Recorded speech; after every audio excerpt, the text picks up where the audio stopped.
1356, 1868, 2764లను భాగించినప్పుడు ప్రతి దానిలో శేషం 12 ఇచ్చే గరిష్ట సంఖ్య.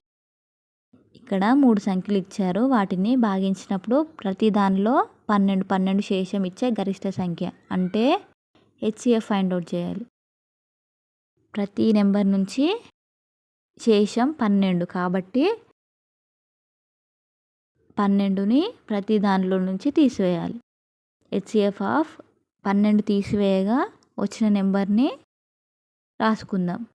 1344, 1856, థర్డ్ నెంబర్ వచ్చేసి 2752. ఇప్పుడు ఈ 3 సంఖ్యలకి హెచ్సిఎఫ్ ఫైండ్ అవుట్ చేద్దాం. ఇచ్చిన 3 సంఖ్యలని సపరేట్గా రాసుకోవాలి. ఇక్కడ ఓన్లీ ప్రైమ్ నెంబర్స్తో మాత్రమే డివైడ్ చేయాలి.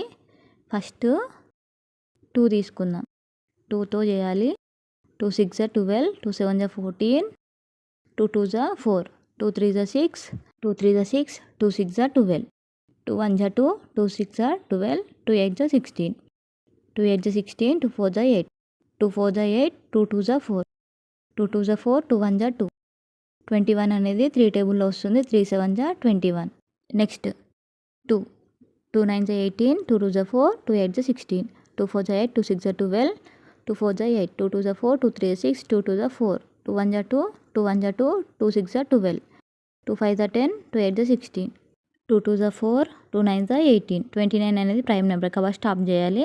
2 1 2, 2 3 6, 2 7 14, 2 6 12, 2 6 12, 2 8 16, 2 8 16, 2 3 6, 2 4 8, 2 4 8, 2 1 2, 2 7 14, 2 2 4, 2 8 16, 2 6 12, 2 4 8, 2 3 6. 43 ప్రైమ్ నెంబర్ కాబట్టి స్టాప్ చేయాలి. ఇప్పుడు వచ్చిన ఫ్యాక్టర్స్ అన్నీ రాసుకుందాం. ఫస్ట్ నెంబర్కి ఎన్ని times 1 2 3 4 5 6 6 times 2 6 times 2 రాసుకుందాం. 2 into 2 into 2 into 2 into 2 into 2 into 3 into 7. Next second నెంబర్కి 1 2 3 4 5 6 6 times 2 2 into 2 into 2 into 2 into 2 into 2 into 29. Next third నెంబర్కి ఇక్కడ కూడా 6 టైమ్స్ 2 6 టైమ్స్ 2 రాసుకుందాం ఇంటూ 43 ఇంటూ 43. ఇప్పుడు ఇందులో 3 నెంబర్స్లలో కామన్గా ఉన్న వాటిని రాసుకుందాం. ఇక్కడ కామన్గా ఉన్నవి మాత్రమే రాయాలి, మిగిలినవి వదిలేసేయాలి. ఇక్కడ కామన్గా ఉన్నవి 2 6 సార్లు కామన్గా ఉంది.